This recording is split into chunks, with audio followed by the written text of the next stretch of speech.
it's getting good. What? Come on. I said, it's getting good. What? Come on.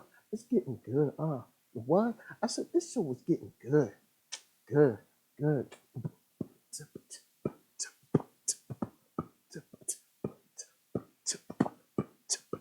It's good. Oh boy. Late okay at OneYoungsta holding it down, but yeah, Street Geek and Nerd Soul. What is up, my people? Today, all year, coming with another wonderful episode of That's Right on Screen, late night live, doing our thing, talking about The Mandalorian. Um, yeah, this show is getting good. Um, we're getting in here, what Sanctuary episode 4 or chapter 4, and this episode really kind of outlines the the kind of feeling of Dave Filoni and the feeling of the kind of like the Western kind of go in, teach the farmers how to protect themselves. And this is something that's been done before. In season 2, the episode name is Bounty Hunters in Clone Wars, the Clone Wars animated series. It's been done before. So you know this is like a Dave Filoni thing that he likes to throw back to every now and then. And it's something that kind of like takes you back to uh, Magnificent Seven, Samurai Seven, that kind of thing, where you have the guy come in, the farmers need help. There's a band of raiders. They come out and help them, and you know help them rise up against their oppressors, fight back, and protect what's theirs, and so they can be able to be self-sufficient and all that stuff. And that's a wonderful story to do. And that's something that's it's been done many times before, so that's just something fun for them to have. But with that as the shell of the story, what we really get to enjoy is some cuteness from from Baby Yo, man. Baby Yo busts out the cuteness on this episode. I'm not going to front like he doesn't. The cuteness of Baby Yoda is on 9,000 in this episode, man. I love, as someone, NERDSoul Light, if you didn't know, I have a little guy myself. NERDSoul Light is going to be 2 next month. Oh, sorry, not next month, this month, because it's the December 1st. He will be 2 this month. So I have a little guy. So seeing that, it's interesting just seeing, him move around. And he's like, don't touch that, don't touch this. It's cute. And seeing the kind of,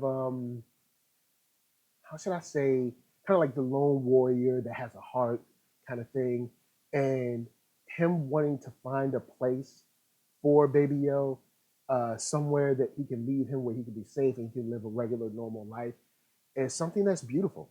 And something that I really enjoyed about the depiction of this character. We get to see more and more about the man he is without taking his mask off. And I honestly, straight up, hope they do not take his mask off at least for another 2, 3 seasons. And unless this is only going to be one season, I don't know.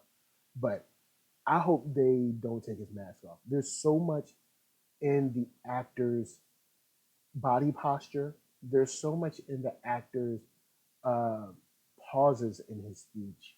The way he moves, even like the way he might tilt his head, is so telling about his feeling in that moment. Um, I love the the very skeptic nature of him in his craft, because you're a Mandalorian and you know that you're now on the run. You gotta, he's like, yo, I gotta find somewhere where we ain't nobody gonna know us. And then old boy is like, all right, cool, check it. Look, let's go to this town or let's go to this planet. Ain't nobody there. Ain't no civilization for real. We're gonna be on the low low. And when he sees old girl Gina Carano, um, not Omera, I can't think of her name right now, but once he sees her, he's like, "How long she been here?" You know what I'm saying? Like immediately, he like, "How long she been here?" And just that weariness, just that skeptic nature, how he followed her out the back, it's just awesome, man. It's just awesome. It informs so much on his character. And this is one of those fun episodes that you can get that are kind of like you know what this is, so you don't have to worry about trying to figure out the story. You've been here before, so it allows you to experience who Gina is, who let's see, who Gina is, or Gina's character is, who Baby Yoda is. We get to see him around other children. You get to see the process with him, him meaning the Mandalorian and her. We get to hear some more about stories after the fall of the Empire, or not the complete fall, but the initial fall. The Emperor is dead and the second Death Star is done, and we get to hear about kind of like the drop ships and forming the new government. There's these small pieces that we get to learn about the state of the Empire 5 years after, at least in the Outer Rim, from these two in a conversation, which I love. It's not a it's not one of those like, hey guys, it's exposition time. It comes in a more conversational, kind of, I guess, in a kind of more conversational layout than it would if someone was like, sit down and let me tell you about the Empire, boys. It was just a honest conversation between two people.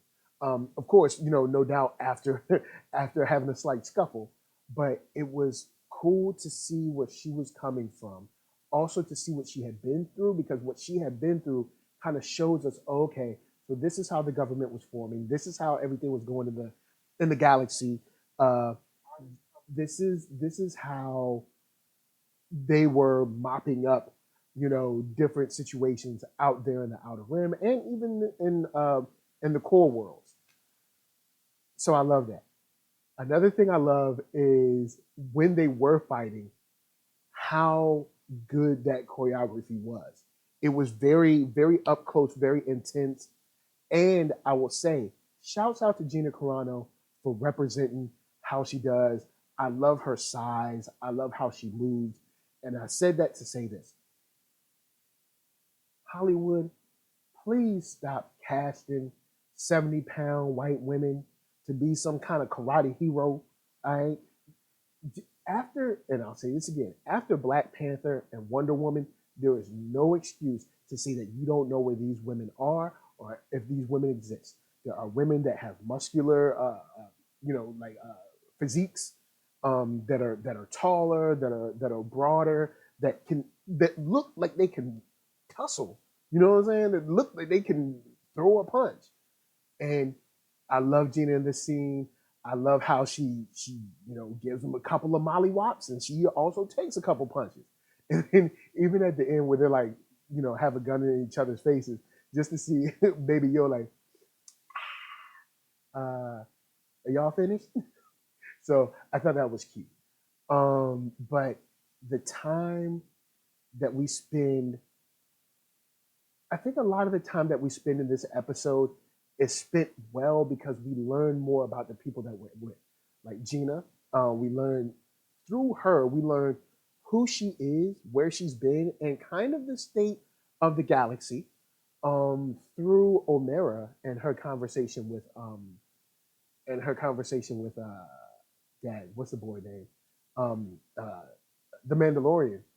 We get to see, okay, this is what he sees as good for Baby Yo. This is what he kind of looks fondly on. Like, he remembers, because we can see, in his memory that he kind of was in a village, kind of, not similar. It wasn't like a fishing village, but you could see it was kind of like a close knit village, and, kids were there and people were happy at a time. And seeing this and looking on it fondly, even when he goes to watch the kids playing and taking off his mask, like slowly, you get to see those moments that aren't explicitly said, but the body language says it. The kind of like reading between the lines says it. And I love that about this episode. We learn more about who these people are through their conversations and through their interactions with each other, whether they're silent conversations where they're just kind of looking at each other, whether they're fighting each other. um, and you get this. you get this vibe from the Mandalorian that kind of like he is this, he is this lone warrior with a heart. You know what I'm saying? Kind of like with a heart of gold. And it's it's lovely to see how loving and caring he is. And we touched on this, we meaning myself and Kaiser, we were talking about this on What Had Happened Was, which is also on the channel right now. You should check it out.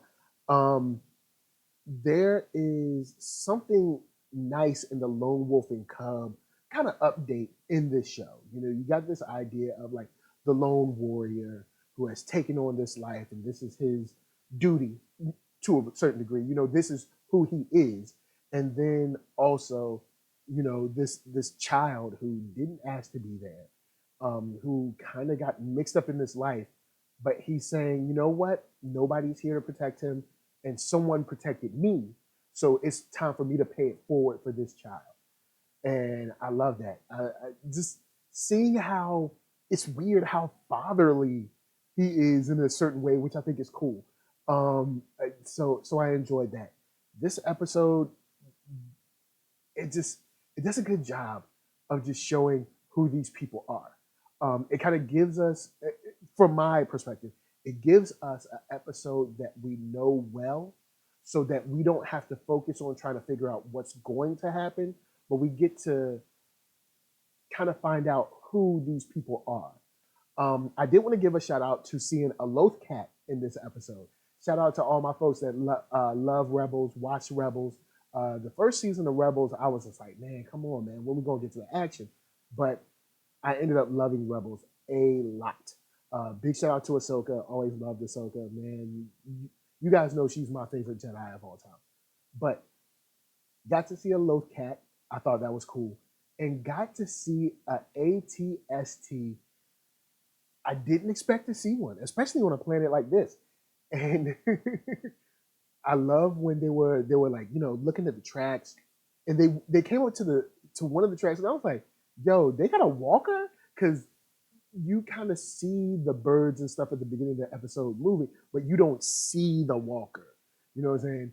And speaking of the walker, one of the amazing shots in this episode is it's dark outside, and you have the walker looking down at the farmers, and it's just an amazing shot because it looks like it's devastating. You know what I'm saying? It's like, look at this huge mechanical, powerful machine and farmers with sticks, and it just gives you that feeling like, yo, this is the ultimate underdog, and they gotta come through. So I love that. I really did. I enjoyed that tremendously. Um, with that said, like I said at the beginning of this show continues to deliver good stuff for the lore of Star Wars, the look of Star Wars, and giving us small tidbits of history.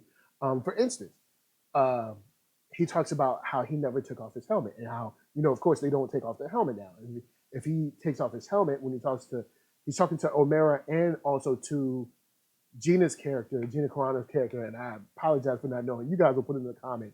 You guys know her name. Um,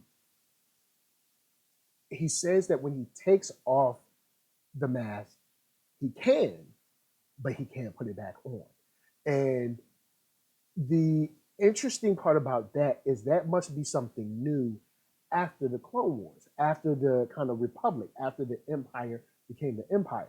The reason I say that is because, at least to my knowledge, it didn't seem like they were um it didn't seem like they were too, I guess, guarded about taking their masks off back in, like, say, the Clone Wars or something like that. You see people on Death Watch take their mask off around people that aren't Mandalorians.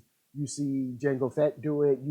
You see um, other Mandalorians that aren't in Death Watch, like Bo Katan. You see them take off their masks. So this might be something that they adopted after the Clone Wars. And I mean, excuse me if I missed something in a novel somewhere or in a comic book somewhere, because I don't follow all of them. I've read a couple of the comic books and a couple of the novels. It kind of depends on if I like the character or not. So, like, I've read Tarkin, or half a Tarkin, not all of it. Of course, my favorite Star Wars character of all time, Thrawn.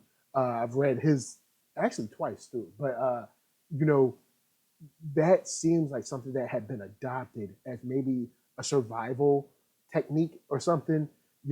After maybe the Great Purge that they refer to, because Order 66, I assume, and correct me if I'm wrong, I assume that either the Order 66 and the Great Purge happened at the same time, or that Order 66 and the Great Purge are the same thing, but just named by two different people. Like the Mandalorians and people in the Outer Rim might call it the Great Purge when we know it as Order 66. So I don't know if that's a thing either. But that said, stuff like that, small stuff like that, informs on this world that they're in. And this show does a lot of positive world building for Star Wars. This show is good. This isn't the show that I always wanted. I wanted a show similar, I guess, but I wanted a show that dealt with more of the crime families, like the Black Sun, the Hutts, and stuff like that, which still gets into scum and villainy. But this is more about one solo bounty hunter. But you still get to see a lot of the dirt that's out there. You know what I'm saying? You get to see a lot of that grime and grit that's out there. So I'm not mad at this show at all. This show is wow. This show is really good. Last thing I'll leave out on is we see that the kid or the child is still being hunted. So my question is, because I don't know if they explicitly stated this, but how do the fobs work? Because is it biometrically attached to the child, or like how do they? Because he went and I guess beat up everybody in there. So I don't know who's left. I guess the old dude that paid him, he's still alive. I don't think he did. So yeah, the old dude that paid him, that originally paid him for the first trip to get the child, he's alive. But how would you still? Because I assume that if the child had a tracker on him, the Mandalorian would take it and throw it away or something, so you couldn't track him no more. So I assume that the tracker is tied to his, biometric. I don't know, geological or something. I don't know. One of them special words that mean it's all up in your molecules. So maybe it's something like that. I don't know, but sadly, he can't leave the child. But I guess maybe it's a good thing, because who knows who would have came and killed him, and who knows however many else people were trying to protect him meaning the child. So I guess that's a good thing. I will say, last off, you saw how he almost let old girl take his mask off, right? He was close, because he was like, he ain't blind. You know what I'm saying? He got a mask on, he ain't blind. He saw that. You know what I'm saying? He saw that. He peeked it up and down. He was, but I got things. I got things to do. You know what I'm saying? I got a code. This is the way. So I can't be up in them ladies like that. I got things to do. I got a mission. But he for a second, he was like, let it out. And when I say he's gonna let it out, he's gonna let it out. Anyway, guys, holler at me. I'm holler at you. Down in them comments. Let's talk The Mandalorian. Still enjoying the show. I love Star Wars. Big shout out to, of course, Mark B. Donica. Big shout out to Alexis Torres. Big shout out to, of course, my man Ken Knapsack, the dude that started everything and that I was fortunate to be a part of. Big shout out to Jedi Alliance. Big shout out to what is Ken's podcast? Force Center. Yeah, shout out to Force Center. Them dudes doing anything. Him, Joseph, and Jennifer. Jennifer. I think. I hope I ain't screw up your name. But guys, before I be out, of course, NERDSoul, Facebook, Instagram, Twitter. You can check me out on Spotify, all that jams and music, on TikTok, iHeartRadio podcast, all that good stuff. Behind me, Geek Fine Art, artist sponsored wall. Big shout out to him. Thank you for coming through. Thank you for checking me out. And of course, until next time, this show where someone about to get shit out. Peace. It's getting good. The show is getting good. Good, getting good. I said this show is getting good. Getting good. I said this show is getting good, good, good, getting good. Come on. I said this show was getting good, good, good, good, good, good. I said this show was getting good, good, good, good, good, good. I said this show was getting good. See y'all next week.